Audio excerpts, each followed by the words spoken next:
Hello friends, मैं आपका दोस्त रितेश अपने एमपीपीएससी नोट्स इन हिंदी चैनल में आप सभी का स्वागत करता हूं। तो फ्रेंड्स, आज हम डिस्कस करने वाले हैं अपने एमपीपीएससी नोट्स इन हिंदी चैनल में एक टॉपिक जो कि है मध्य प्रदेश की रियासतों से संबंधित टॉपिक है, जो है भोपाल रियासत। भोपाल रियासत के बारे में आज हम इस वीडियो में डिटेल में डिस्कस करने वाले हैं कि भोपाल रियासत जो मध्य प्रदेश में हुआ करती थी, है ना, तो वो कैसे थी और वहाँ पे कौन कौन से राजा हुए थे, उन सभी चीज़ों के बारे में हम इस वीडियो में डिटेल में डिस्कस करेंगे। तो सबसे पहले एक शॉर्ट में देख लेते हैं कि इस अध्याय में, यानी कि भोपाल रियासत जो है, उसमें जो हम पढ़ने वाले हैं वो क्या क्या पढ़ेंगे भोपाल रियासत से संबंधित। तो पढ़ेंगे कि भोपाल रियासत की स्थापना कब हुई थी, फिर दोस्त मोहम्मद खान कौन था, इसके बाद नवाब फैज मोहम्मद खान कौन था, फिर है, एक सेकेंड, इसमें नवाब फैज मोहम्मद खान कौन था, फिर हयात मोहम्मद खान कौन था, फिर नवाब गौस मोहम्मद खान कौन था, और नवाब नज़र मोहम्मद खान। इसके बाद है कुदसिया बेगम, नवाब सिकंदर बेगम, जो कि भोपाल रियासत का जिसके युग को भोपाल रियासत का स्वर्ण युग भी कहा जाता है, जब इनका राज था नवाब सिकंदर बेगम का। इसके बाद भोपाल रियासत में 1857 की क्रांति के बारे में पढ़ेंगे। फिर पढ़ेंगे नवाब सुल्तान जहां बेगम। इसके बाद देखेंगे कि भोपाल जो रियासत है उसका भारत में विलय कैसे हुआ था, वो देखेंगे। और फिर भोपाल रियासत में हस्तशिल्प एवं संगीत कैसे जो है प्रचलित था, उसके बारे में पढ़ेंगे। और भोपाल रियासत में साहित्य के बारे में पढ़ेंगे। और भोपाल रियासत का स्थापत्य में योगदान पढ़ेंगे, यानी कि जो भोपाल रियासत थी उसका स्थापत्य कला में क्या योगदान था, उस सभी के बारे में इस वीडियो में। अब चलते हैं इस शॉर्ट टॉपिक्स को, अब हम डिटेल में देखते हैं हर एक पॉइंट्स को। तो सबसे पहले देखते हैं कि भोपाल जो वर्तमान मध्य प्रदेश की राज्य की जो है राजधानी है, एक जिले के रूप में भोपाल का गठन जो है 1972 ईस्वी में हुआ, और इसे सीहोर जिले से अलग करके पृथक जिला बनाया गया था। और भोपाल शब्द की जो व्युत्पत्ति भोजपाल से मानी जाती है, अर्थात इसका नामकरण भोजपाल या इसका नामकरण क्या, भोजपाल या फिर भोजपाल या भोज बांध के नाम से माना जाता है, और जिसका निर्माण धार के महान परमार शासक भोज द्वारा कराया गया था। ठीक है। इसके बाद भोपाल अपने तालों तथा कृत्रिम झीलों के लिए प्रसिद्ध है, तथा इसे तालों का शहर के नाम से भी जाना जाता है। और भोपाल झील के बारे में एक प्रसिद्ध कहावत है कि तालों में ताल, भोपाल का ताल, बाकी सब तलैया। यानी कि जो भोपाल है वो झील, वहाँ पर ज़्यादातर आप देखेंगे कि भोपाल में जो है झीलों की संख्या बहुत ज़्यादा है, इस वजह से भोपाल को क्या कहा जाता है, झीलों का शहर भी कहा जाता है। और भोपाल शब्द की उत्पत्ति कहाँ से हुई थी, तो भोजपाल या फिर भोज बांध के नाम से हुई थी। ठीक है। जो जिसका निर्माण धार के महान परमार शासक किसने, भोज जी द्वारा करवाया गया था। भोज जी जो परमार शासक थे, बहुत बहुत ही शक्तिशाली शासक थे, जिनके नाम से आपने सुना होगा कि एक यूनिवर्सिटी भी है, भोज ओपन यूनिवर्सिटी भी चलती है उनके नाम से। ठीक है। इसके बाद देखते हैं कि मध्य काल में मालवा पर मुगल आक्रमण के दौरान भोपाल का एक बड़ा क्षेत्र गोंड साम्राज्य के प्रशासनिक इकाई चकला के अंतर्गत सम्मिलित था। और गोंड शासक निजाम शाह की मृत्यु के बाद उनकी विधवा रानी कलावती ने एक अफगान सरदार दोस्त मोहम्मद खान के साथ जो है राज्य के प्रशासनिक प्रबंध का समझौता किया, और आगे चलकर यही दोस्त मोहम्मद खान भोपाल रियासत का जो क्या था, संस्थापक हुआ। ठीक है। इसके बाद भोपाल राज्य अपनी बेगमों के शासन के लिए प्रसिद्ध रहा, और इन बेगमों को नवाब बेगम कहा जाता था। ठीक है। इसके बाद अब हम देखते हैं भोपाल रियासत की स्थापना। भोपाल रियासत की स्थापना कैसे हुई थी, तो मध्यकालीन भोपाल रियासत प्रथम श्रेणी की महत्वपूर्ण रियासत थी, तथा यहाँ के शासक इस्लाम धर्म के अनुयायी थे। और भोपाल रियासत के इतिहास के लगभग 100 वर्षों तक का कालखंड ऐसा है जहाँ इसकी प्रशासनिक व्यवस्था की बागडोर नवाब बेगमों के हाथे में रही, जो उच्च राजनीतिक शासिकाएं थी। क्या है कि जो भोपाल राज्य था, तो वो भोपाल राज्य एक जो है महत्वपूर्ण रियासत हुआ करती थी जब आज़ादी से पहले भारत में।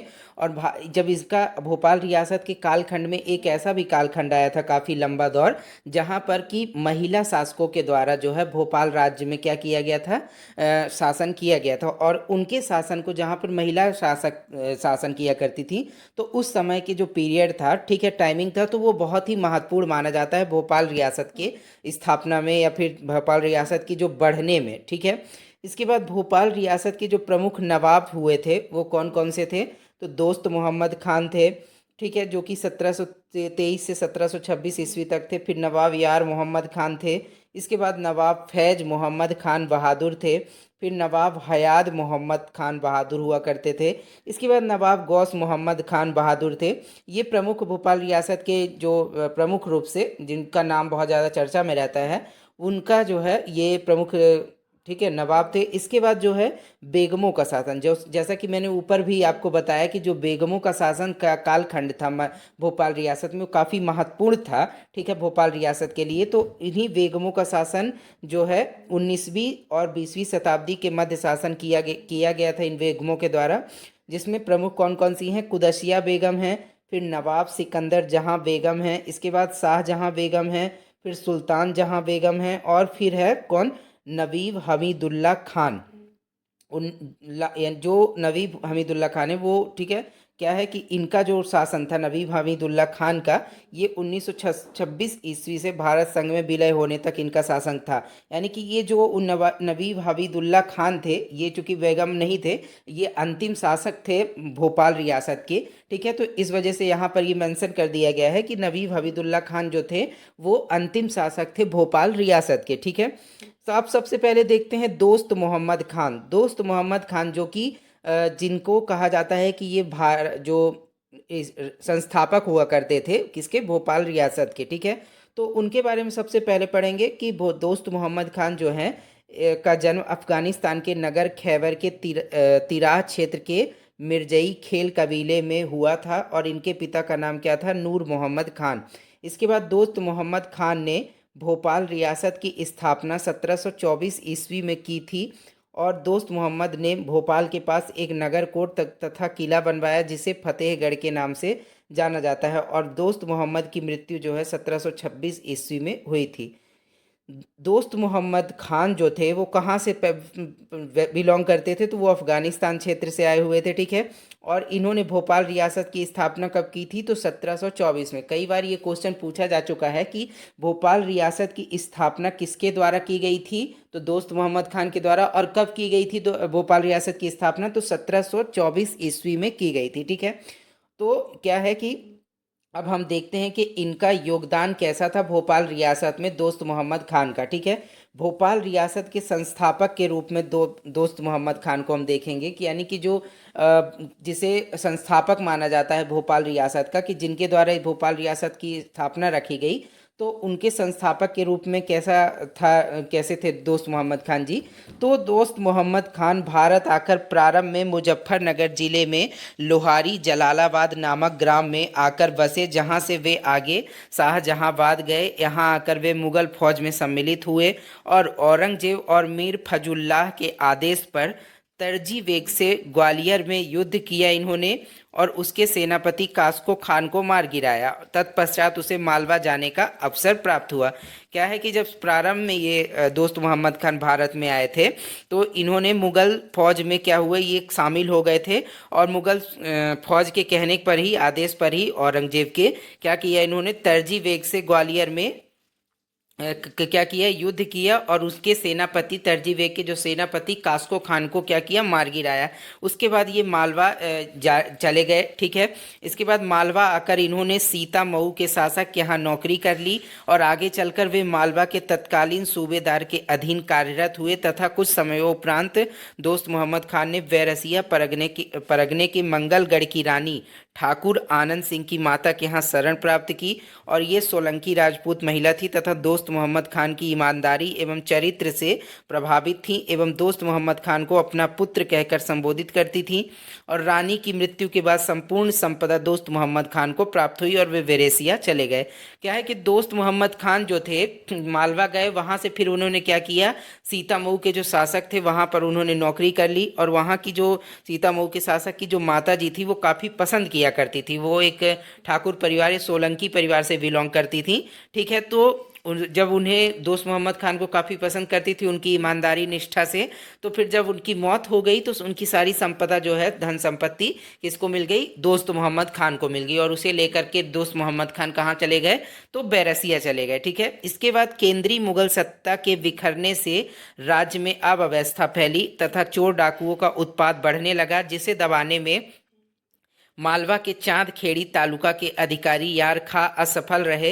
अतः उन्होंने चांद खेड़ी तालुका 30,000 रुपये प्रति वर्ष इजारे पर दोस्त मोहम्मद खान को प्रदान किया। और यहीं से दोस्त मोहम्मद खान के सितारे जो है, किस्मत के सितारे बुलंद हो गए और उन्होंने आसपास के क्षेत्रों पर अधिकार कर लिया तथा अपने अनुभवी योग्य मित्रों और रिश्तेदारों को यहीं बुलवा लिया। क्या हुआ कि जब मालवा के चांद खेड़ी तालुका के अधिकारी जो है, चोर डाकुओं का जो अटैक था, चोर डाकुओं का अटैक को रोकने में असफल हुए, तो उन्होंने 30,000 रुपये इजारे, यानी कि जो 30,000 रुपये के प्रतिवर्ष उसमें मतलब जैसे 30,000 रुपये प्रतिवर्ष दिया करते थे किसको, दोस्त मोहम्मद खान को दिया करते थे। और उन्होंने कहा ये था कि मतलब आप 30,000 रुपये एक साल में लिया करिए और यहाँ जो चांद खेड़ी तालुका का जो क्या किए, रक्षा करिए, किससे, चोर डाकुओं वगैरह से।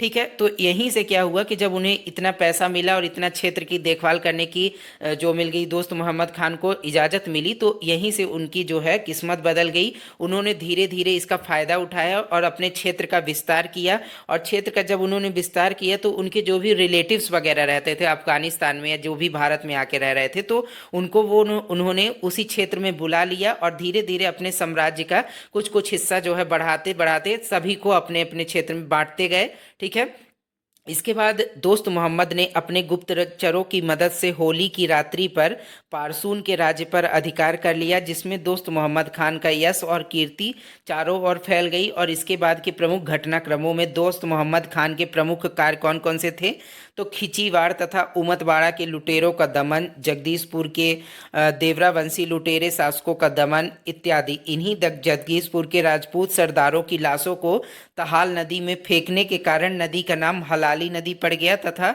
जगदीशपुर का नाम बदलकर इस्लामपुर कर दिया गया। क्या हुआ कि दोस्त मोहम्मद खान ने जो धीरे धीरे जो अपनी राज्य विस्तार की जो उनकी जो है लालसा थी, तो उन्होंने क्या किया, उसे बढ़ाते गए दोस्त मोहम्मद खान। और धीरे धीरे कई जगह उन्होंने राज्यों में आक्रमण किया। ठीक है, और जिसमें एक पारसून का राज्य था जहां पर उन्होंने आक्रमण कर लिया। इसके बाद जब उन्होंने पारसून के राज्य पर आक्रमण किया तो उनकी कीर्ति और यश बहुत ज़्यादा फैल गई, क्योंकि पारसून उस समय पर जो है एक थोड़ा सा शक्तिशाली जो क्षेत्रीय राज्य हुआ करता था। ठीक है, तो जब उन्होंने दोस्त मोहम्मद खान ने इसे जीत लिया पारसून राज्य को, तो उनकी जो है कीर्ति और यश चारों ओर फैल गई। और धीरे धीरे उन्होंने कई जगह के लुटेरों को जो है क्या किया, दमन किया, लुटेरों को हटाने का काम किया। इसके बाद जो है क्या हुआ कि जब धीरे धीरे उनकी कीर्ति और यश फैलने लगी तो उन्होंने धीरे धीरे अपना राज्य विस्तार भी करते गए। और इसमें एक पॉइंट ये भी है कि उन्होंने जगदीशपुर का नाम का बदल कर क्या कर दिया था, जगदीशपुर नाम का एक जगह हुआ करती थी उस समय पर, तो उसका नाम बदल कर उन्होंने क्या किया था, इस्लामपुर कर दिया था। ठीक है, इसके बाद इस्लाम नगर की स्थापना के साथ ही दोस्त मोहम्मद खान ने नई रियासत की नींव डाली तथा जब माले गनीमत यानी कि शत्रु राज से लूटा हुआ माल, यानी कि माले गनीमत क्या है, जब कभी दूसरे जो शत्रु राज्य था उससे लूटा हुआ माल जो लिया जाता था इनके द्वारा, तो उसे क्या कहा जाता था इनके भाषा में, उर्दू वगैरह में, तो माले गनीमत। ठीक है, तो को मुगल दरबार में 1717 ईस्वी में भेजा, तब उन्हें सरदार दिलेर जंग की खिताब मिला। यानी कि जो शत्रु राज से लूटा हुआ माल जब दोस्त मोहम्मद खान ने क्या किया, मुगल दरबार में पेश किया 1717 ईस्वी में, तो मुगल दरबार द्वारा जो उस समय पे राजा हुआ करते थे मुगल दरबार में दिल्ली में, तो उनके द्वारा दोस्त मोहम्मद खान को कौन सी उपाधि दी गई, तो सरदार दिलेर जंग की उपाधि प्रदान की गई। ठीक है, अब भोपाल नगर के निर्माता के रूप में हम देखेंगे किसको, दोस्त मोहम्मद खान को। यानी कि एक संस्थापक के रूप में तो हमने देख लिया कि दोस्त मोहम्मद खान भोपाल रियासत के संस्थापक के रूप में किस प्रकार से उभरे और किस प्रकार से उन्होंने भोपाल रियासत की जो है स्थापना करने में योगदान दिया। इसके बाद अब भोपाल जो नगर है उसकी निर्माता, यानी कि कैसे उसमें निर्माण करने में भोपाल के उनका योगदान रहा, तो ये देखते हैं। दोस्त मोहम्मद खान के समय भोपाल में एक बड़ा तालाब, फतेहगढ़, ईदगाह, मनवा, भांड, जियाउद्दीन की टेकरिया, लाल माटी, बेरसिया क्षेत्र सम्मिलित थे। यानी कि जो भोपाल उस समय पे दोस्त मोहम्मद खान थे तो उन समय पर ये इलाके जो है प्रमुख रूप से जो है सम्मिलित थे भोपाल वाले इलाके में, ठीक है, भोपाल रियासत में। और इसने मस्जिद अब्दुल रहमान धोड़पुरा, मस्जिद कलंदरी एवं ढाई सीढ़ी की मस्जिद का निर्माण करवाया। और बुधवारा इलाके में लैला बुर्ज से कोतवाली के हिस्से में सड़कों का निर्माण करवाया। गिन्नौरी, बुधवारा, इतवारा, जुमेराती, बहालीपुरा, कंजरपुरा, खटिकपुरा, जागीपुरा, गुरुजपुरा, चटाईपुरा, मालीपुरा आदि क्षेत्रों का निर्माण करवाया। यानी कि जैसा कि हम इसके हेडिंग देख रहे हैं कि भोपाल नगर के निर्माता के रूप में, तो यानी कि जो दोस्त मोहम्मद खान थे तो उन्होंने किस प्रकार से क्षेत्र का जो विस्तार किया था, फिर वहाँ पर किस किस प्रकार की चीज़ों का निर्माण करवाया, चाहे वो किसी विकास का कार्य हो, सड़क निर्माण हो, या फिर कोई जो मस्जिद बनवाना हो, या फिर कोई जो है कोई इलाके को डेवलप करना है, ठीक है। इस प्रकार से उन्होंने कार्य किए अलग अलग प्रकार से भोपाल नगर में। और अमीरों के नाम पर दो मोहल्लों का इन्होंने निर्माण करवाया, एक आकिलपुरा एवं दूसरा क्या था, इब्राहिमपुरा था, ठीक है। इसके बाद बाहरी शहर में फिरोज खेलो, तकिया अमन शाह, तकिया सिकंदर शाह, हुसरत खान कब्रिस्तान एवं मीर बख्शी कब्रिस्तान का निर्माण करवाया। यानी कि इन्होंने हर क्षेत्र में, भोपाल के हर क्षेत्र में किसी न किसी प्रकार के निर्माण कार्य को जो है क्या किया, बढ़ाया, ताकि जो है भोपाल नगर एक अच्छा बड़ा नगर के रूप में जो है एक रूप ले सके, ठीक है। इसके बाद देखते हैं, अब हम देखते हैं नवाब यार मोहम्मद खां, जो कि 1726 से 1742 ईस्वी तक जिन्होंने शासन किया था, कहाँ, भोपाल रियासत में। तो नवाब यार मोहम्मद खान कौन थे, तो दोस्त मोहम्मद खान ने हैदराबाद के निजाम से संधि की शर्त के अनुसार अपना पुत्र जो है यार मोहम्मद खान उन्हें सौंपा था, जो सबसे बड़ा पुत्र था। परंतु दोस्त मोहम्मद खान की मृत्यु के उपरांत अमीर वर्ग ने उनके अन्य नाबालिग पुत्र सुल्तान मोहम्मद खान को गद्दी पर बैठा दिया। हैदराबाद के निजाम को जब यह घटना ज्ञात हुई तो उसने सेना सहित यार मोहम्मद खान को भोपाल भेजा, जिसने स्वयं को नवाब घोषित कर अपने भाई को गद्दी से हटा दिया। यानी कि जो दोस्त मोहम्मद खान थे, जब उनकी मृत्यु हो गई, ठीक है ना, तो क्या हुआ था कि जो दोस्त मोहम्मद खान के जो एक पुत्र था यार मोहम्मद खान, उन्होंने क्या किया था, दोस्त मोहम्मद खान ने उसे यार मोहम्मद खान को कहाँ भेजा था, हैदराबाद के जो निजाम हुआ करते थे उन्हें संधि के तहत उनकी सेवा के लिए भेजा था दोस्त मोहम्मद खान ने अपने पुत्र नवाब यार मोहम्मद खान को।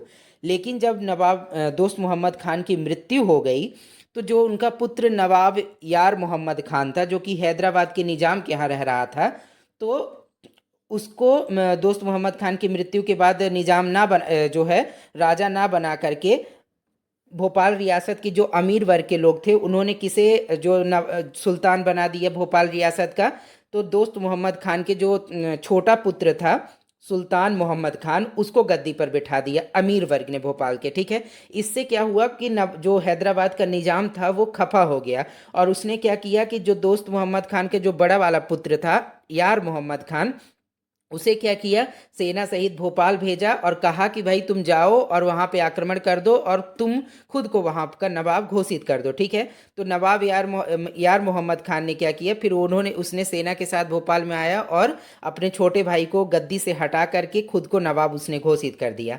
अब सुल्तान मोहम्मद खान जो छोटा भाई था, छोटा बेटा था तो दोस्त मोहम्मद खान का, उसने गद्दी से हटाए जाने पर जो है किसी भी प्रकार से जो है विरोध नहीं किया, और सुल्तान यार मोहम्मद खान ने अपने छोटे भाई जो सुल्तान मोहम्मद खान को जिसको गद्दी से हटाया था उसे एक जागीर प्रदान कर दी, ठीक है। इसके बाद यार मोहम्मद खान ने आकिल मोहम्मद खान को कामदारे रियासत का पद प्रदान किया, यानी कि रियासत का इंतजाम देखने वाला। इसके बाद यार मोहम्मद खान के शासनकाल में सर्वाधिक आक्रमण मराठों द्वारा किए गए थे, और यार मोहम्मद खान के समय में हैदराबाद के निजाम मराठों को रोकने हेतु भोपाल आए, परंतु असफल होने के पश्चात मराठों व निजाम उल मुल्क के मध्य सिरोज के निकट एक दोहर सहराय की संधि हुई और इसी समय नादिर शाह ने भी भारत पर आक्रमण कर दिया, जिसका अप्रत्यक्ष लाभ भोपाल रियासत के विकास को भी मिला। यानी कि जब जो हैदराबाद के निजाम थे और मराठे थे, ठीक है ना, इन दोनों के बीच जो है युद्ध हुआ था, जिसमें जो है हैदराबाद के निजाम को क्या मिली, जो हार मिली, जिसके बाद इनके द्वारा जो है एक संधि की गई, किसके साथ, मराठों के साथ। कौन सी संधि, तो दौर सहराय की संधि। तो क्वेश्चन ये पूछा गया है कई बार एग्जाम में कि दौर सहराय की संधि किस किसके बीच हुई थी, तो आप ये ध्यान रखेंगे कि हैदराबाद के निजाम और मराठों के बीच में जो है दौर सहराय की संधि हुई थी, ठीक है। इसके बाद जो है इसने इस्लाम नगर को भोपाल राज्य की राजधानी बनाया, यानी कि कौन किसने बनाया, यार मोहम्मद खान ने, यानी नवाब यार मोहम्मद खान, जो कि दोस्त मोहम्मद खान का बेटा राजा बन गया था, जो उसने इस्लाम नगर को भोपाल राज्य की राजधानी बनाया। और इनकी मृत्यु 1742 ईस्वी को हो गई थी। और बालन देव से पूर्व सभी शासक भर राजाओं के सामंत के रूप में कार्य कर रहे थे। अब इसके बाद देखते हैं नवाब फैज मोहम्मद खान। नवाब फैज मोहम्मद खान कौन है, तो यार मोहम्मद खान के 5 पुत्रों में फैज मोहम्मद खान सबसे बड़ा था। और फैज मोहम्मद जो है 1742 ईस्वी में उत्तराधिकारी संघर्ष के पश्चात नवाब बना। और नवाब जो है ईश्वरीय साधना में लीन रहते थे, अतः इनके समय शासन का संचालन ममोला बीबी और वजीर ने संभाला। नवाब फैज मोहम्मद को सूफी नवाब भी कहा जाता था।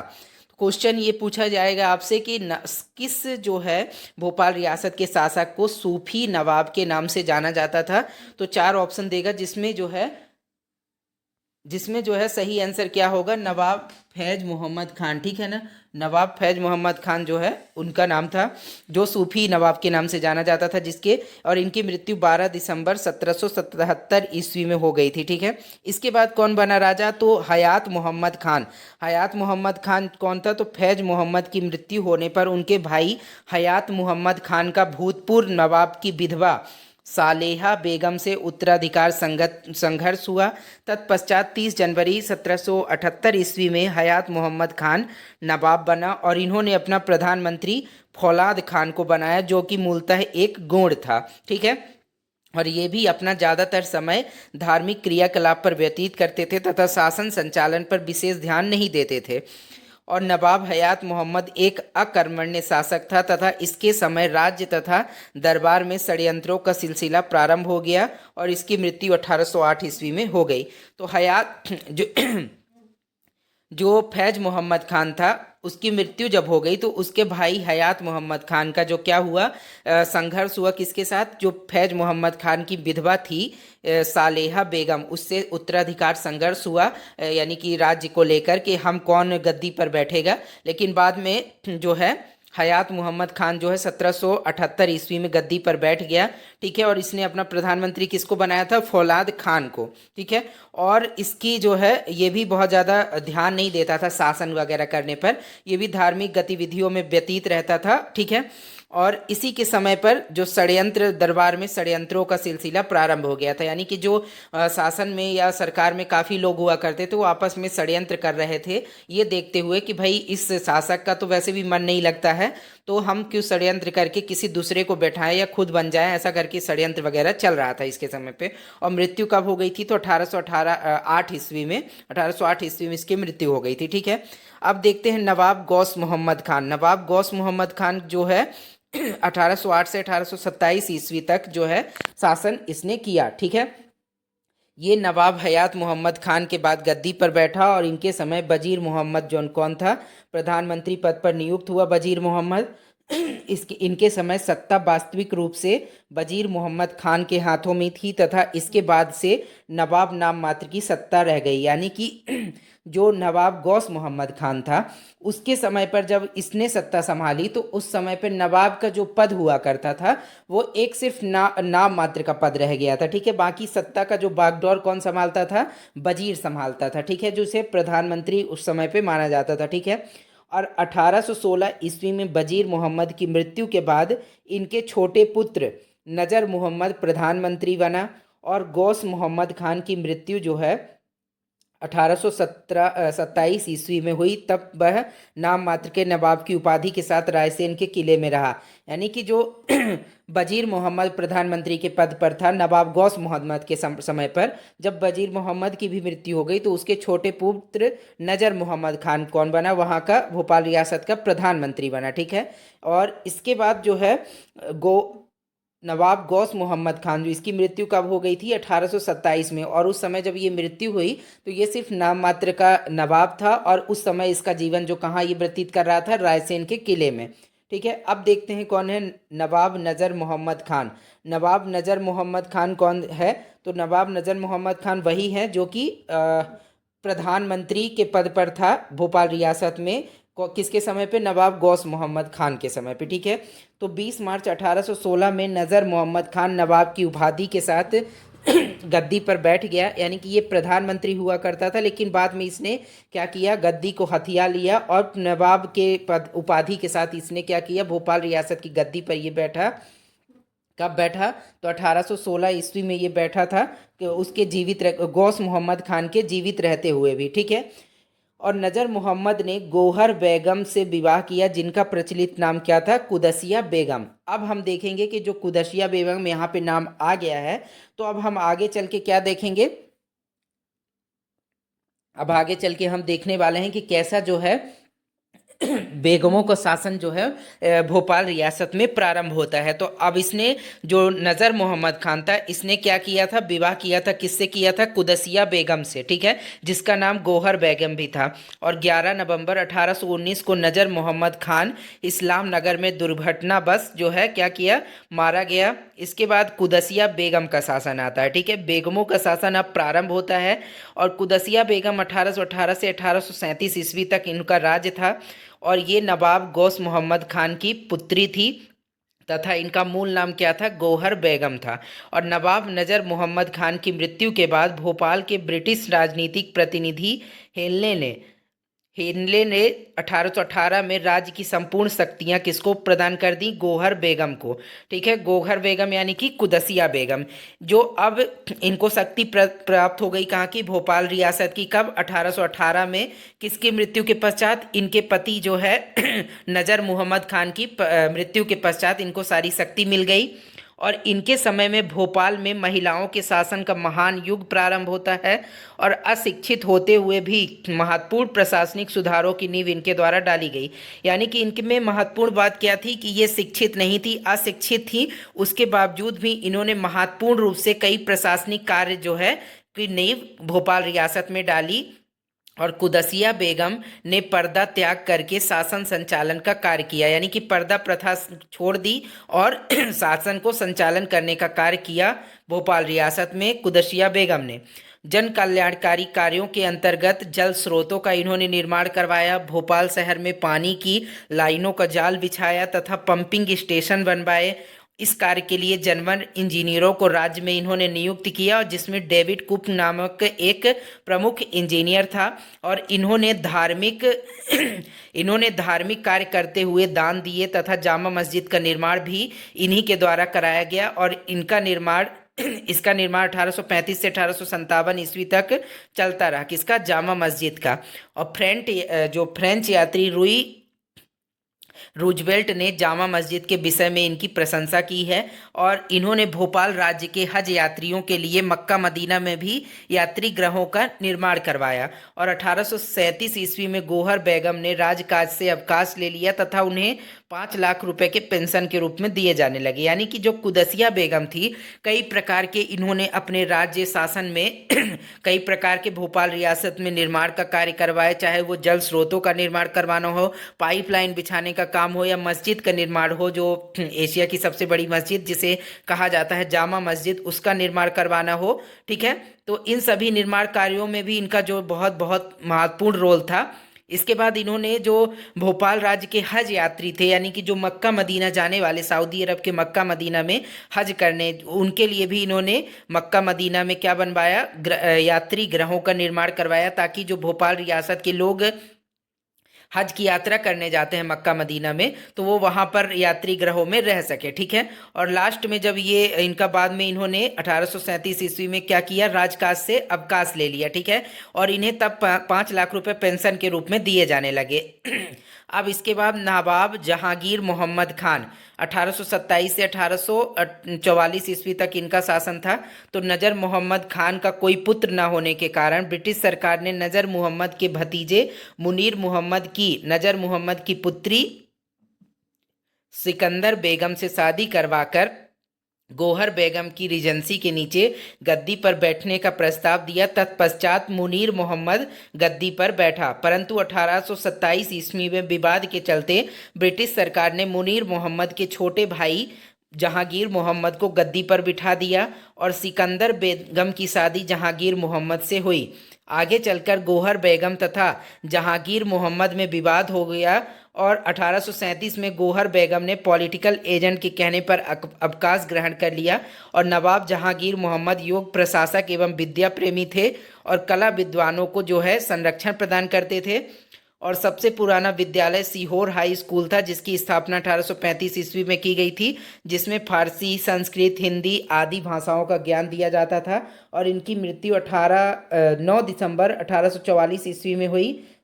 और बुंदेला विद्रोह में के दमन में इन्होंने महत्वपूर्ण भूमिका निभाई तथा अंग्रेजों के सहायतार्थ स्वयं देवरी पहुंचकर विद्रोह का दमन किया। यानी कि जो नवाब जहांगीर मोहम्मद खान था, जब अंग्रेजों ने इन्हें क्या किया, गद्दी पर बैठा दिया, तो इन्होंने अंग्रेजों की काफ़ी ज़्यादा जो है सहायता भी की थी। बुंदेला विद्रोह को दमन करने में भी इन्होंने क्या किया था, महत्वपूर्ण भूमिका निभाई थी। और स्वयं देवरी यानी कि सागर जाकर अंग्रेजों के जो है कई युद्ध में सहयोग भी किया था। किसने, नवाब जहांगीर मोहम्मद खान ने। ठीक है।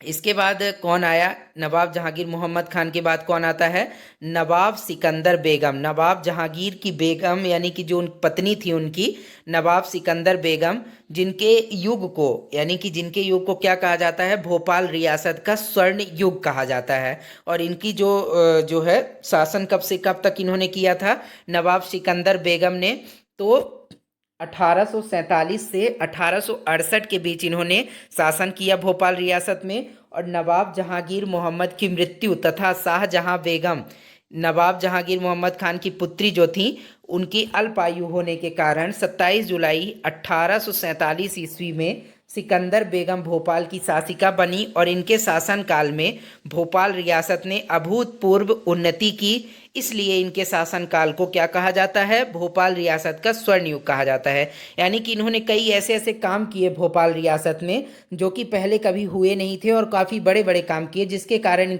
इनकी जो शासनकाल था, तो भोपाल के रियासत का स्वर्ण युग कहा जाता है इनके शासनकाल को। ठीक है। और इनके कार्यकाल की महत्वपूर्ण घटना क्या थी, 1857 की क्रांति थी। यानी कि जब इन्होंने 1847 से 1868 ईस्वी तक जो है शासन किया, तो उसी बीच 1857 की क्रांति हुई थी। तो उस समय की बहुत महत्वपूर्ण घटना थी इनके शासनकाल की। ठीक है। राजनीतिक घटनाक्रम कैसे था इनके समय में, तो इनके समय की प्रमुख घटना 1857 का विद्रोह तथा था। और सिकंदर बेगम का इस समय भोपाल की शासिका थीं, और इन्होंने विद्रोह के समय अंग्रेजी हुकूमत की हर तरह से सहायता की तथा अंग्रेजों को शरण प्रदान की। इनके समय राज्य में चारों ओर शांति व्यवस्था व्याप्त थी तथा आर्थिक उन्नति राज्य ने प्राप्त कर ली थी। और ब्रिटिश सरकार द्वारा बेगम की मदद के पुरस्कार स्वरूप उन्हें भोपाल की गद्दी प्रदान की गई। यानी कि जो है सिकंदर बेगम थी, जो भोपाल रियासत की शासिका थी, तो इन्होंने 1857 की क्रांति जब हुई थी, तो इन्होंने भोपाल में रह करके अंग्रेजों की काफ़ी मदद की थी और अंग्रेजों को शरण प्रदान की थी। जब इन्होंने अंग्रेजों को जब मदद प्रदान की, तो बाद में अंग्रेजों द्वारा इन्हें पुरस्कार स्वरूप क्या किया गया, भोपाल की गद्दी प्रदान कर दी गई। और इनके समय 1861 ईस्वी में जबलपुर में भव्य दरबार का आयोजन हुआ, जिसमें सिकंदर बेगम तथा वायसराय लॉर्ड कैनिंग भी उपस्थित थे। लॉर्ड कैनिंग ने सिकंदर बेगम की मुक्त कंठ से प्रशंसा की तथा बरसिया जिले की सत्ता सौंपी, जो पहले धार में था, परंतु बाद में कहाँ आ गया, बाद में धार के सैनिकों के सम्मिलित होने पर छीन लिया गया था। यानी कि इन्होंने बरसिया जिले की सत्ता किसको सौंप दी थी, तो सिकंदर बेगम को सौंप दी थी इन्होंने धार जिले की जो है सत्ता। ठीक है, इसी वर्ष सिकंदर बेगम को GCSI की उपाधि प्रदान की गई और 1862 ईस्वी में गोद लेने का अधिकार प्राप्त था। ठीक है, इनके समय 1860 ईस्वी में भोपाल में पहला नियमित स्कूल भी खोला गया और 1864 में इन्होंने मक्का की यात्रा की और 30 अक्टूबर 1868 ईस्वी में सिकंदर बेगम की मृत्यु हो गई। यानी कि इन्होंने कई प्रकार से जो है अंग्रेजियों की मदद की थी, जिससे अंग्रेज काफ़ी प्रशंसित थे। और जब इन्होंने जो है भोपाल में एक दरबार का आयोजन किया भव्य, तो वहाँ पर शामिल होने कौन आया था? तो लॉर्ड कैनिंग आया था। ठीक है ना, गवर्नर जनरल लॉर्ड कैनिंग उस समय पर हुआ करता था, तो उसने वो इनके दरबार में शामिल होने आया था। ठीक है। अब हम देखते हैं कि इनके प्रमुख सुधार कार्य क्या क्या थे। सुधार कार्य क्या किए थे इन्होंने भोपाल रियासत में?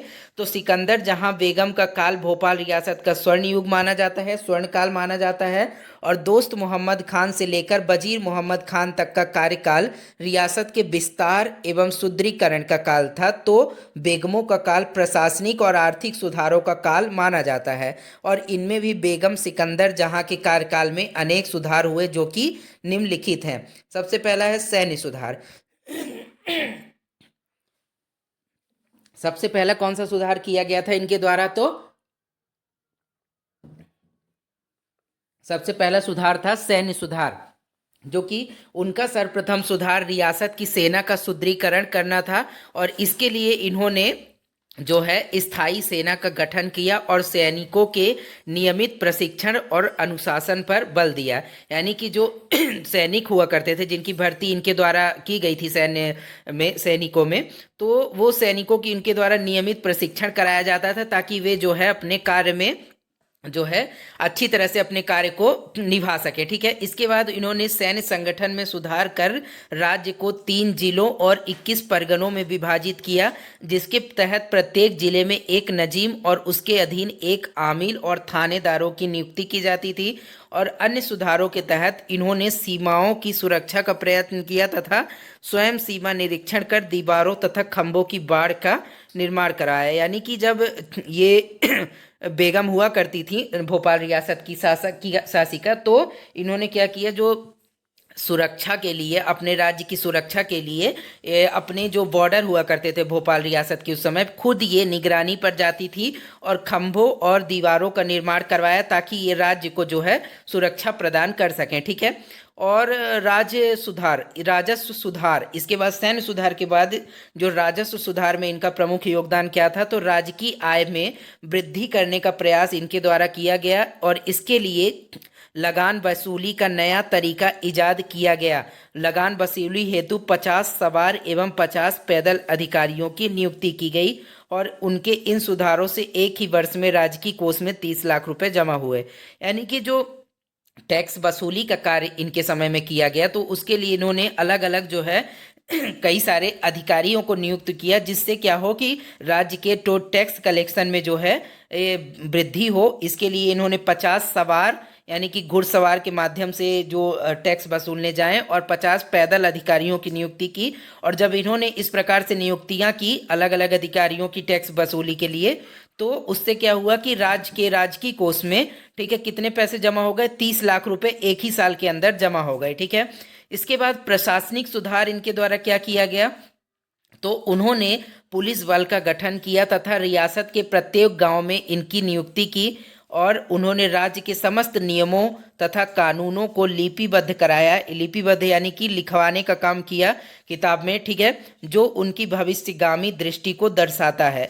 यानी कि जब इन्होंने अपने नियमों कानून जो भोपाल रियासत के थे उन्हें लिपिबद्ध करवाया, यानी कि इनको लगा कि कहीं ऐसा ना हो कि जो नियम कानून बनाए जा रहे हैं तो वो बाद में किसी समय ज़रूरत पड़ने पर मिले ही ना या जानकारी ना रहे, तो इसलिए इन्होंने उसे लिखवाने का काम किया। ठीक है, इसके बाद इतिहास लेखन को इनके द्वारा प्रोत्साहन दिया गया तथा इसके लिए अलग विभाग की स्थापना की गई, जो कि इतिहास लेखन का कार्य किया जा सके। जिस विभाग में न्याय व्यवस्था के सुदृढ़ीकरण की दिशा में कार्य करते हुए आधुनिक अदालतों की स्थापना इनके द्वारा की गई। एवं न्याय का आधार हिंदू मुस्लिम नियम कानून होते थे, यानी कि हिंदुओं के लिए और मुस्लिमों के लिए इनके द्वारा कानून बनाए गए थे जिसके आधार पर ही न्याय किया जाता था, ठीक है।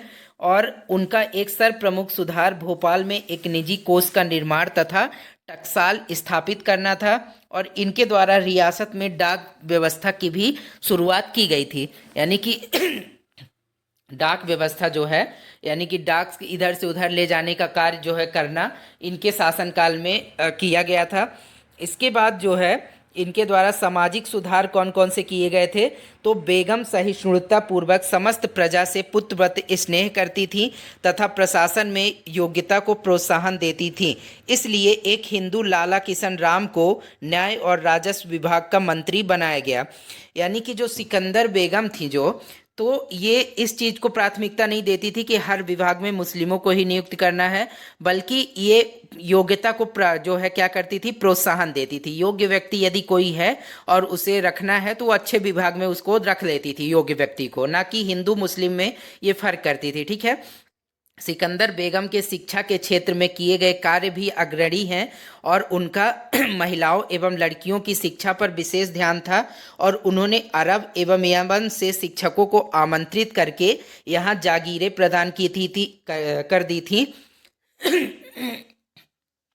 इसके बाद स्वास्थ्य के क्षेत्र में भी बेगम सिकंदर जहां ने महत्वपूर्ण कार्य करते हुए औषधालयों का निर्माण राज्य में करवाया तथा राज्य में भारत भर से प्रसिद्ध चिकित्सकों को बुलाया। और इसके अलावा बेगम सिकंदर जहां ने रियासत में सड़कों का निर्माण, मोती मस्जिद का निर्माण, मोती महल का निर्माण, सरायों का निर्माण आदि भी कराया। और भोपाल में 1860 ईस्वी में प्रथम अंग्रेजी माध्यम के रेगुलर स्कूल की जो है इनके द्वारा स्थापना उस समय पे करवाई गई। और सिकंदर जहां बेगम ने 1860 ईस्वी में भोपाल में सिकंदरी प्रिंटिंग प्रेस की स्थापना करवाई। अब चूंकि जो इनके शासनकाल को भोपाल रियासत का स्वर्ण युग इसीलिए ऐसे ही नहीं कहा जाता, बल्कि इनके द्वारा कई प्रकार के विभिन्न क्षेत्रों में, चाहे वो शिक्षा के क्षेत्र में हो, स्वास्थ्य के क्षेत्र में हो, या फिर किसी निर्माण के क्षेत्र में हो, या लेखन के क्षेत्र में हो, या इतिहास लेखन के क्षेत्र में हो, हर प्रकार के क्षेत्र में इनके द्वारा अलग अलग प्रकार से जो ऐसे ऐसे कार्य किए गए जिनके कारण भाई भोपाल रियासत जो है बहुत आगे तक गया और काफ़ी जो है डेवलप हो गया। तो इसी कारण से इनके काल को भोपाल रियासत का स्वर्ण युग भी कहा जाता है, ठीक है। इसके बाद 1857 की क्रांति में बेगम की भूमिका, यानी कि जो 1857 की क्रांति हुई अंग्रेजों और भारत के जो कई अलग अलग जो है रियासतों के बीच, राज्यों के बीच, तो उस समय पर इनकी भूमिका क्या थी बेगम की। तो सिकंदर जहां बेगम ने ब्रिटिश शासन के प्रति अपनी निष्ठा का परिचय देते हुए 1857 ईस्वी के विप्लव को दबाने में महत्वपूर्ण भूमिका निभाई और अंग्रेजों को इस संकटपूर्ण स्थिति में खाद्यान्न, चारा, खजाने एवं बारूद से संबंधित संपूर्ण सेवाएं जो है मुहैया कराई, और सागर तथा बुंदेलखंड में हो रहे विद्रोह को दबाने में भी अंग्रेजों की इन्होंने सहायता की। इसके बाद भोपाल की सिख सेना ने सीहोर के छावनी विद्रोह को दबाने में महत्वपूर्ण भूमिका निभाई। इसके बाद 7 जनवरी 1861 को भारत के वायसराय कैनिंग द्वारा जबलपुर में आयोजित सम्मेलन में सिकंदर जहां बेगम को विशेष रूप से धन्यवाद दिया गया तथा पुरस्कार स्वरूप बैरसिया परगना जो कि धार रियासत का हिस्सा थी उसे प्रदान कर दिया गया। यानी कि जब इन्होंने, हमने ऊपर भी देखा कि जब इन्होंने काफ़ी महत्वपूर्ण योगदान दिया 1857 की क्रांति में अंग्रेजों की तरफ से, तब अंग्रेज जो है लॉर्ड कैनिंग इनसे काफ़ी प्रसन्न हुआ और बैरसिया परगना इनको सौंप दिया जो कि धार रियासत का एक हिस्सा था, ठीक है। इसके बाद अब हम देखते हैं 1857 की क्रांति एवं भोपाल रियासत। यानी कि जब 1857 की क्रांति हुई थी उस समय भोपाल रियासत की क्या स्थिति थी, कैसा क्या कंडीशन था उस समय पे, ठीक है। तो संपूर्ण भारत में 1857 की क्रांति का विप्लव प्रभावी हुआ और जिसका भोपाल रियासत पर भी प्रत्यक्ष एवं अप्रत्यक्ष रूप से प्रभाव पड़ा। और भोपाल रियासत में एक और जहां शासक वर्ग ब्रिटिश सरकार का वफादार रहा, वहीं आम जनता एवं फाजिल मोहम्मद खान, आदिल मोहम्मद खान एवं आमिल मोहम्मद खान जैसे क्रांतिकारियों ने भोपाल रियासत में 1857 की क्रांति का संचालन किया। यानी कि जो भोपाल रियासत की जो शासिका यानी कि बेगम थी वो, उन्होंने तो अंग्रेजों का साथ दिया, लेकिन जो भोपाल रियासत में कुछ ऐसे प्रमुख जो है क्रांतिकारी हुए थे जिन्होंने अंग्रेजों के विरुद्ध जो है भोपाल रियासत की तरफ से जो है भोपाल में रह करके अंग्रेजों के विरुद्ध जो है क्रांति का या फिर युद्ध का संचालन किया। ठीक है। भोपाल रियासत में 1857 की क्रांति का प्रसार क्रम निम्नानुसार है। 1857 की क्रांति का प्रारंभ भोपाल रियासत में सीहोर के सैनिक विद्रोह से प्रारंभ हुआ और रायसेन जिले की सिलवानी तहसील से गढ़ी अम्बा पानी के जागीरदार फाजिल मोहम्मद खान तथा आदिल मोहम्मद खान ने भोपाल की सैनिक टुकड़ी के साथ मिल करके 8 जुलाई 1857 को सीहोर को लूटा तथा सीहोर के राजनीतिक प्रतिनिधि मेजर रिचर्ड्स को वहां से भागना पड़ा। किसके कारण? इनकी जो है जब आदिल मोहम्मद खान और फाजिल मोहम्मद खान ने आक्रमण कर दिया, कहाँ पर के सीहोर में लूटपाट किया और वहां पर आक्रमण कर दिया, तो सीहोर का जो राजनीतिक प्रतिनिधि था अंग्रेजों का, कौन? मेजर रिचर्ड्स, तो उसने क्या किया वहां से वो भाग गया। और 18 जुलाई 1857 को आदिल मोहम्मद खान ने फाजिल मोहम्मद खान के साथ मिल करके सीहोर पर आक्रमण कर दिया तथा सीहोर छावनी पर कब्जा कर लिया और फाजिल मोहम्मद खान ने गढ़ी अम्बा पानी पर हमले की योजना बनाई तथा उस पर भी इसने कब्जा कर लिया। इसके बाद 29 सितंबर 1857 को फाजिल मोहम्मद खान तथा आदिल मोहम्मद खान ने पठारी पर आक्रमण किया तथा पठारी के नवाब हैदर मोहम्मद खान को पराजित होकर भागना पड़ा और फाजिल मोहम्मद खान ने पठारी की गढ़ी में एक थाना स्थापित किया और नवंबर 1857 में ब्रिटिश शासन ने फाजिल मोहम्मद खान की जागीर गढ़ी अम्बा पानी को जब्त कर लिया तथा वहां एक नायब बख्शी तैनात कर दिया और दिसंबर 1857 में ह्यूरोज ने विद्रोह दबाने के लिए कमान संभाली तथा 15 जनवरी 1858 को सीहोर में विद्रोह का दमन इसने किया। किसने? ह्यूरोज ने किया था। इसके बाद 28 जनवरी 1858 को ह्यूरोज ने राहतगढ़ पर आक्रमण किया तथा फाजिल मोहम्मद खान को पकड़ करके राहतगढ़ के किले के प्रवेश द्वार पर फांसी पर लटका दिया और आदिल मोहम्मद खान ने राहतगढ़ से भाग करके तात्या टोपे के साथ मिलकर अप्रैल 1858 में झांसी की रानी को सहायता प्रदान की तथा सितंबर 1858 में सिरोंज पर अधिकार कर लिया और 29 अप्रैल 1859 को आदिल मोहम्मद खान अमानत खान के साथ मिलकर भोपाल के नायाब बख्शी से युद्ध किया इसने तथा 15 मई 1859 को पिपरिया के किले पर कब्जा कर लिया आदिल मोहम्मद खान ने। इसके बाद भोपाल की सिख सेना निरंतर अंग्रेजों की सहायता कर रही थी। इसके क्रोधित होकर इससे महावीर और बली शाह ने सिखों का कत्ल करना शुरू कर दिया और सीहोर में एक नई हुकूमत की नींव डाली जिसका नाम सिपाही बहादुर रखा गया। प्रशासन हेतु एक काउंसिल व न्यायालय की स्थापना की गई यहाँ पर, जिसमें महावीर काउंसिल नाम दिया गया। इस काउंसिल में अंग्रेजों की डाक सेवा को रोक दिया गया जिससे क्रोधित होकर बैरसिया पर आक्रमण कर सुजात खां व उसके पुत्र सरफराज खां को 4 फरवरी 1858 को बिना मुकदमे के फांसी दे दी गई और रायसेन के विद्रोह में दमन के अंतर्गत जनरल ह्यूरोज द्वारा सीहोर क्षेत्र में 14 जनवरी 1858 को 356 क्रांतिकारियों को मार दिया गया। क्या है कि जो 1857 की क्रांति हुई थी, सभी जगह जो अपने अपने लेवल पर हर राज्य और हर व्यक्ति अपना अपना योगदान देना चाहता था अंग्रेजों के विरुद्ध, तो उसी प्रकार से आदिल मोहम्मद खान हो और फाजिल मोहम्मद खान, इन्होंने भी काफ़ी जो है महत्वपूर्ण योगदान दिया था अंग्रेजों के विरुद्ध जो है क्रांति का संचालन करने में। और कई जगह पर इन्होंने अंग्रेजों को हरा करके कई क्षेत्रों पर इन्होंने आक्रमण किया और वहाँ पर कब्जा कर लिया। ठीक है। और जो है काफ़ी ज़्यादा जो है अंग्रेज़ों के साथ इन्होंने विरोध किया और फिर इनका जो है जब चूँकि बाद में इनका अंग्रेज़ों द्वारा इनकी हत्या कर दी गई। ठीक है, फांसी वगैरह दे दी गई थी। इसके बाद देखते हैं नवाब सुल्तान जहां बेगम। नवाब सुल्तान जहां बेगम जो है ये 1901 से 1926 ईस्वी तक इनका शासन था और भोपाल रियासत का आधुनिक युग, इनके शासनकाल को भोपाल रियासत का आधुनिक युग कहा जाता है कि नवाब सुल्तान जहां बेगम के शासनकाल को। ठीक है। नवाब शाहजहां बेगम की मृत्यु के पश्चात अंतिम रूप से नवाब सुल्तान जहां बेगम 4 जुलाई 1901 को गद्दी पर बैठी और सुल्तान जहां बेगम के 3 पुत्र थे जिनके नाम नवाब मोहम्मद नसरुल्लाह खां, कर्नल ओबेदुल्ला खां तथा मोहम्मद हमीदुल्ला खान थे और इन्होंने अपने पुत्र ओबेदुल्ला खान को भोपाल सेना का प्रमुख बनाया और सुल्तान जहां बेगम की मृत्यु 12 मई 1930 को हो गई थी। ठीक है। इनके समय की प्रमुख घटनाएं क्या क्या थी, तो इन बेगम के समय के प्रमुख घटनाएं क्या थी, तो 1904 ईस्वी में नवाब सुल्तान जहां बेगम ने मक्का की यात्रा की और 1905 में इंदौर में प्रिंस ऑफ वेल्स का आगमन हुआ तथा इनसे उनकी मुलाकात हुई। यानी कि जो नवाब बेगम थी जो है सुल्तान जहां बेगम की जो मुलाकात कब हुई, प्रिंस ऑफ वेल्स से 1905 ईस्वी में जब वे इंदौर में आए थे। ठीक है।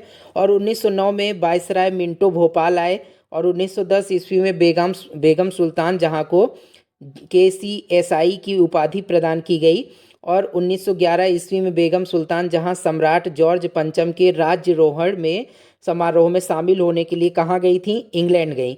और इसी यात्रा के दौरान इन्होंने अन्य यूरोपीय देशों की भी यात्रा की थी और इसी समय तुर्की के सुल्तान ने इनसे मुलाकात की तथा पैगंबर साहब की दाढ़ी का बाल भेंट स्वरूप प्रदान किया। यानी कि तुर्की जो है, तुर्की एक कंट्री जो, उनके सुल्तान ने इनसे मुलाकात की, नवाब जो है बेगम से मुलाकात की, सुल्तान जहां बेगम से, और उन्हें पैगंबर साहब जो हैं उनकी दाढ़ी का एक बाल भेंट स्वरूप प्रदान किया था। ठीक है। इसके बाद 1911 ईस्वी में बेगम सुल्तान जहां दिल्ली दरबार में भी उपस्थित हुई और 1912 ईस्वी में लॉर्ड हॉर्डिंग का भोपाल में आगमन हुआ। इसके बाद कल्याणकारी कार्य, यानी कि बेगम सुल्तान जहां बेगम के समय के प्रमुख कल्याणकारी उनके शासनकाल में उनके द्वारा क्या किए गए थे, तो उसे देखते हैं। तो बेगम सुल्तान जहां की रुचि समाज सेवा एवं प्रजा पालन में विशेष रूप से थी, जिसका प्रदर्शन उनके द्वारा किए गए प्रशासनिक, सामाजिक, राजनीतिक, धार्मिक कार्यों से किया जा सकता है।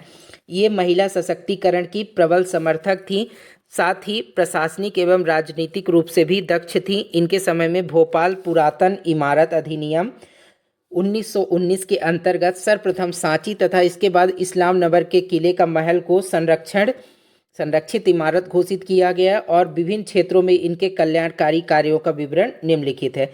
यानी कि जब इनका शासनकाल था तो इन्होंने हर क्षेत्र में जो है कुछ ना कुछ अच्छा करने का प्रयास किया, चाहे वो प्रशासनिक क्षेत्र हो, राजनीतिक क्षेत्र हो या फिर सामाजिक, धार्मिक, कोई भी क्षेत्र हो, सभी क्षेत्रों में इन्होंने अपने स्तर पर अच्छा कार्य करने का प्रयास किया।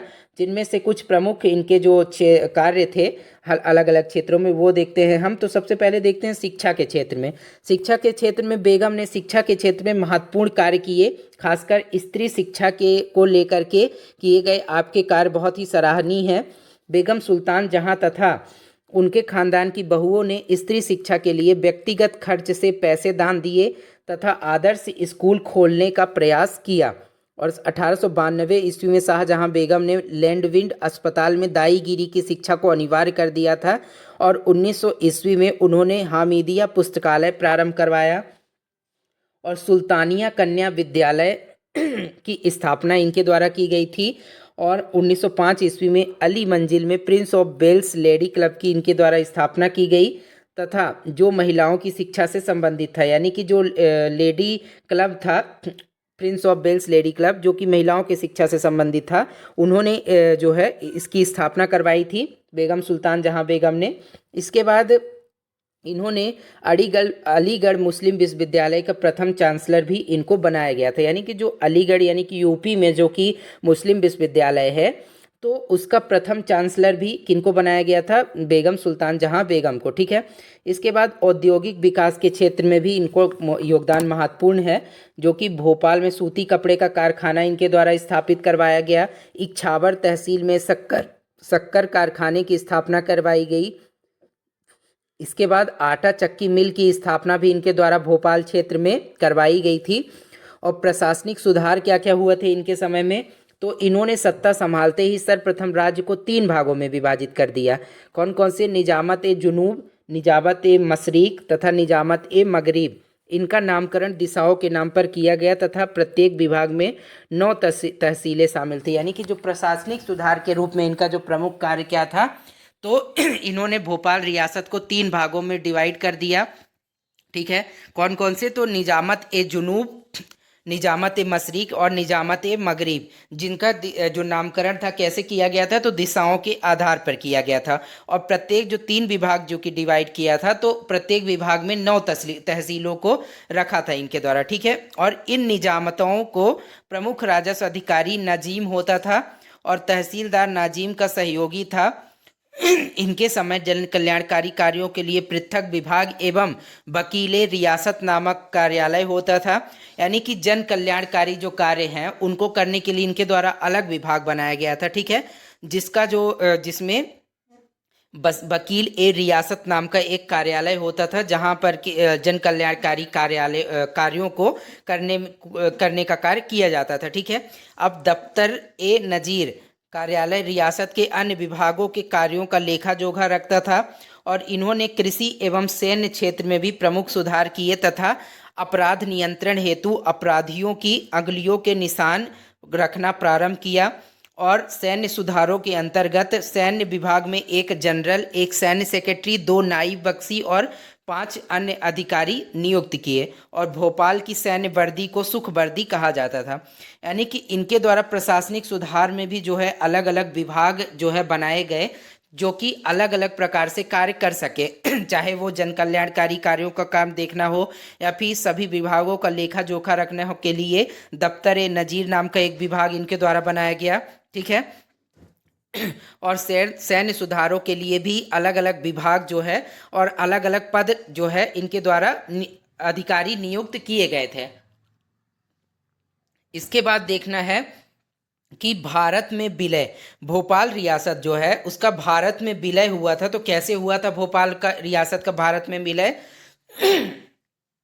तो भारत में विलय हेतु सबसे पहले आवाज इंडिया स्टेट्स पीपुल कॉन्फ्रेंस ने अगस्त 1937 में उठाई और इस आक्रोश के फलस्वरूप सन 1938 ईस्वी में राज्य प्रजामंडल का गठन हुआ और राज्य प्रजामंडल के अध्यक्ष चतुर नारायण मालवीय एवं शाकिर अली खान थे।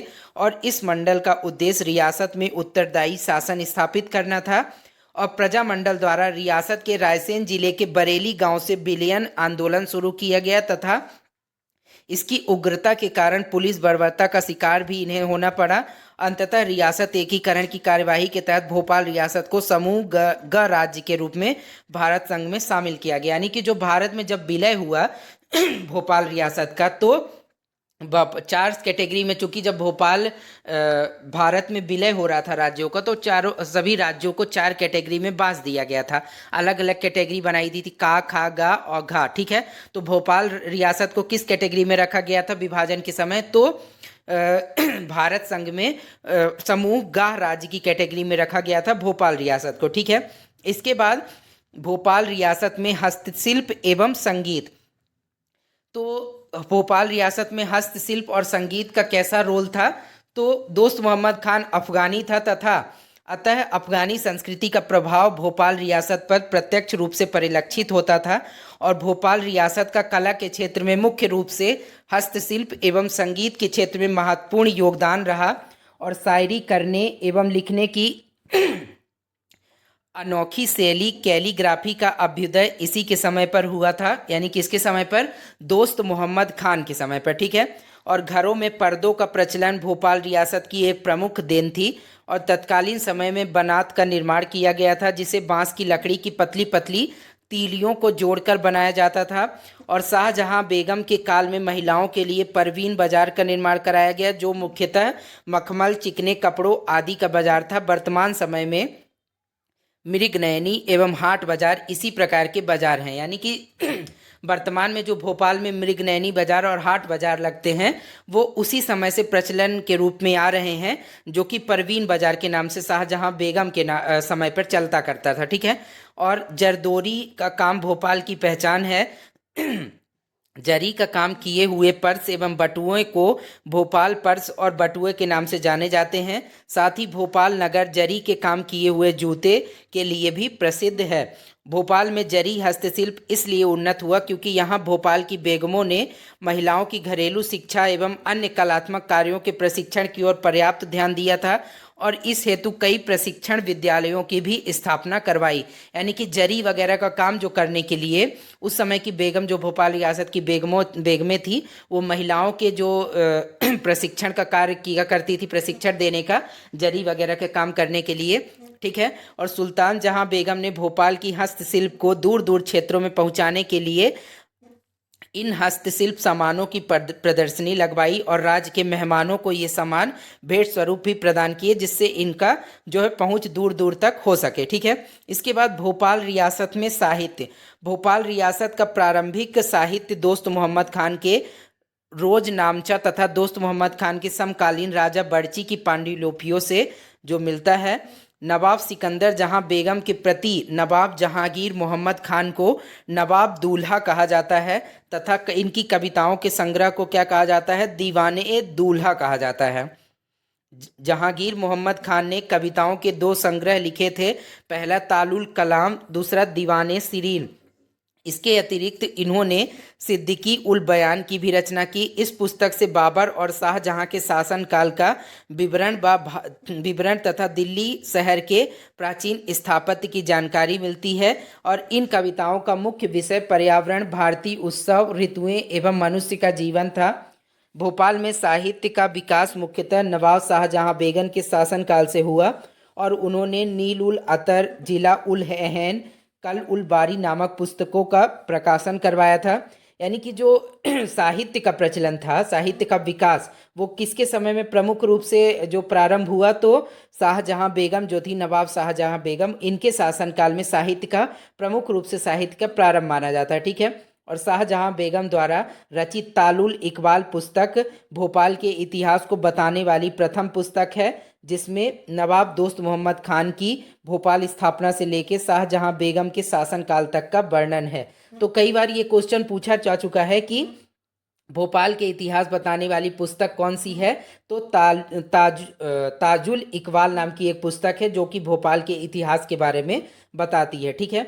शाहजहां बेगम के पति नवाब सिद्दीकी हसन ने लगभग 300 पुस्तकों का निर्माण करवाया, जो कि तुर्की, मिस्र, अफगानिस्तान, काहिरा में भी प्रचलित है। इसके बाद नवाब सुल्तान जहां बेगम ने कई पुस्तकों का रचना की। इन्होंने अपनी आत्मकथा हयात बाकी लिखी। इसके अतिरिक्त हयात ए कुदसी, हयात शाहजहानी की भी इनके द्वारा रचना की गई। ठीक है। इसके बाद भोपाल रियासत का जो है स्थापत्य में योगदान। भोपाल रियासत जो है उसके द्वारा, भोपाल रियासत में जो राजा हुए या फिर बेगमें हुई, उनके द्वारा स्थापत्य के क्षेत्र में क्या क्या योगदान दिया गया साहित्य के अलावा? तो स्थापत्य के क्षेत्र में कौन कौन से योगदान है? तो भोपाल रियासत में स्थापत्य के क्षेत्र में सर्वप्रथम निर्माण कार्य दोस्त मोहम्मद खान द्वारा ही कराए गए। उन्होंने फतेहगढ़ के किले का निर्माण कराया। साथ ही 1716 ईस्वी में 2.5 सीढ़ी की मस्जिद का निर्माण कराया, जिसे भोपाल की पहली मस्जिद भी माना जाता है। इसके बाद बेगमों ने भोपाल के स्थापत्य को चरमोत्कर्ष पर पहुंचाया। सर्वप्रथम नवाब कुदसिया बेगम ने 1835 ईस्वी में जामा मस्जिद का निर्माण प्रारंभ करवाया और इसी समय फतेहगढ़ के दक्षिण में स्थित गोहर महल का भी इनके द्वारा निर्माण कराया गया। यानी कि ये क्वेश्चन आप बहुत ही ध्यान रखिएगा कि जामा मस्जिद का जो निर्माण किसके द्वारा करवाया गया था? तो भोपाल रियासत में तो बेगम कुदसिया बेगम के द्वारा, नवाब कुदसिया बेगम के द्वारा जामा मस्जिद का निर्माण करवाया गया था। और ये क्वेश्चन बहुत ही इंपॉर्टेंट है और ये कई बार पूछा भी जा चुका है। ठीक है, वन लाइनर में। इसके बाद 1830 ईस्वी में कुदसिया बेगम द्वारा इकबाल मैदान में शौकत महल का निर्माण कराया गया। इसके अतिरिक्त इन्होंने इकबाल मैदान में एक मस्जिद का भी निर्माण करवाया। और सिकंदर बेगम के पति जहांगीर मोहम्मद द्वारा जहांगीराबाद बसाया गया। इसके अतिरिक्त नूर बाग मस्जिद का भी निर्माण इनके द्वारा कराया गया। और सिकंदर बेगम ने 1847 ईस्वी में मोती महल का निर्माण अपने घरेलू नाम मोती बेगम के नाम पर करवाया। और मोती महल के दक्षिणी द्वार को बावे सिकंदरी कहा जाता है। और इसी महल के मैदान में मोती मस्जिद का निर्माण कराया गया, जो मुगल स्थापत्य शैली चारबाग शैली पर आधारित है।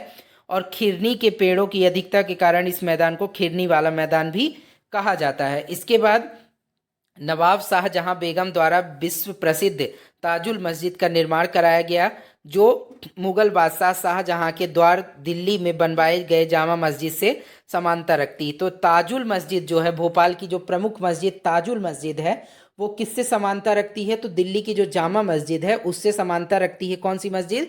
भोपाल की ताजुल मस्जिद। और ताजुल मस्जिद को किसके द्वारा बनवाया गया था? तो नवाब शाहजहां बेगम के द्वारा बनवाया गया था। ये भी बहुत ही मोस्ट इम्पोर्टेंट क्वेश्चन है, इसे भी आप ध्यान रखेंगे। और नवाब शाहजहां बेगम ने शाहजहानाबाद में ताजमहल का निर्माण करवाया। अली मंजिल और बेनजीर महल को संयुक्त रूप से क्या कहा जाता है? तो ताजमहल कहा जाता है। यानी कि ये आगरा वाला ताजमहल नहीं है, ये एक अलग ताजमहल है जो कि शाहजहानाबाद में बनवाया गया। और ताजमहल संयुक्त रूप से किसे कहा जाता है? तो अली मंजिल और बेंजील महल को संयुक्त रूप से ताजमहल कहा जाता है। ठीक है। स्थापत्य की विशेषताएं। स्थापत्य कला का जो विभिन्न शासकों एवं बेगमों द्वारा स्थापत्य में योगदान दिया गया था भोपाल रियासत में, तो स्थापत्य जो बनवाए गए थे यानी कि चीज़ें जो भी महल वगैरह या फिर मस्जिद वगैरह, तो उसकी विशेषताएं क्या थी उसकी? ठीक है। तो उसकी प्रमुख विशेषताएं थी, प्रारंभिक भोपाल रियासत के निर्माण कार्यों पर राजपूत स्थापत्य कला का प्रभाव स्पष्ट रूप से परिलक्षित होता था। और फतेहगढ़ का दुर्ग इसी शैली के आधार पर निर्मित है। और रियासत कालीन निर्माण पर इस्लामिक प्रभाव भी स्पष्ट रूप से परिलक्षित होता है। मेहराब एवं गुंबद का प्रयोग निर्माण में मुख्य रूप से किया गया है। और निर्माण कार्यों में खंभों का भी प्रयोग किया गया है, जो पार्सियन शैली की मुख्य विशेषता है। यानी कि जो निर्माण वगैरह करवाए गए थे उस समय पे राजाओं या फिर नवाबों या नवाब बेगमों द्वारा, तो उसमें जो है चाहे वो राजपूत शैली का जो प्रभाव दिखता हो और फिर जो इस्लामिक प्रभाव भी स्पष्ट रूप से यहाँ के जो निर्माण हुए थे, तो उसमें राजपूत शैली का प्रभाव और इस्लामिक शैली के प्रभाव स्पष्ट रूप से दिखाई देता है। ठीक है। और पार्सियन शैली की जो प्रमुख विशेषता थी, खंभों का निर्माण भी करवाया गया था इसमें। और महलों का निर्माण मुख्यतः जल स्रोतों के निकट किया गया था। और महलों में मुगल स्थापत्य कला का भी स्पष्ट रूप से प्रभाव दिखता था। और दीवाने खास, दीवाने आम जैसी मुगल स्थापत्य व्यवस्थाएं लगभग सभी महलों में देखने को मिलती थी। यानी कि जो दीवाने खास और दीवाने आम जैसी मुगल व्यवस्था, मुगल शासकों को द्वारा जो चीज़ें बनवाई गई थी, दीवाने खास दीवाने आम, उस तरह से की व्यवस्था जो है इनके भोपाल रियासत में जो नवाबों द्वारा चीज़ें बनवाई गई थी उसमें भी वैसी व्यवस्था देखने को महलों में मिलती थी। ठीक है। चार बाग पद्धति जो कि मुगल स्थापत्य कला की महत्वपूर्ण विशेषता थी का प्रयोग भी मोती मस्जिद में किया गया है। और आधुनिकीकरण एवं पाश्चात्य संस्कृति के साथ ही रियासत का सम्मिश्रण का उत्कृष्ट नमूना बेंजील महल एवं मिंटो हॉल है। ठीक है। इसके बाद भोपाल रियासत की धार्मिक परंपराएं यानी कि धार्मिक रूप से क्या वहाँ पर योगदान वगैरह दिया गया था भोपाल रियासत में, तो उसे देखते हैं। तो भोपाल की संस्कृति पर सूफीवाद का गहरा प्रभाव पड़ा है। और नवाब दोस्त मोहम्मद खान ने इस्लाम शाह नामक सूफी संत से प्रभावित होकर जगदीशपुर विजय के उपरांत उसका नाम बदलकर इस्लाम नगर रख दिया था। इसके बाद नवाब गौस मोहम्मद खाने ने मस्तान शाह महजूब नामक सूफी संत का मकबरा सदर मजलिस में बनवाया था।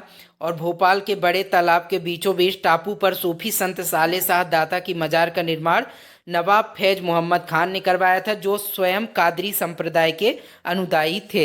इसके बाद 1826 ईस्वी में चिश्ती सिलसिले का सूफी संत अब्दुल अलीम रहमतुल्लाह की दरगाह का निर्माण लाल परेड मैदान में सन 1826 में कराया गया था। यानी कि कुछ धार्मिक रूप से भी जो प्रमुख स्थापत्य वगैरह का स्थापना इन नवाबों के द्वारा करवाई गई थी। ठीक है। तो इस प्रकार से फ्रेंड्स आज हमने देखा इस वीडियो में कि भोपाल रियासत से संबंधित जो प्रमुख नवाब थे या फिर नवाब बेगमें जो थी जिनका शासनकाल भोपाल रियासत में हुआ करता था, उनके समय पे जो क्या क्या स्थापत्य वगैरह का योगदान दिया गया, चाहे उस संगीत के क्षेत्र में योगदान हो, ठीक है, और प्रशासनिक सुधार वगैरह क्या किए गए और उनका योगदान जो है 1857 के समय पर कैसा था, किसके साथ में था, पूरा डिटेल में आज हमने इस वीडियो में डिस्कस किया। तो आई होप कि ये वीडियो आपको नोट्स तैयार करने में एमपीपीएससी मेंस के लिए काफ़ी हेल्पफुल होगा।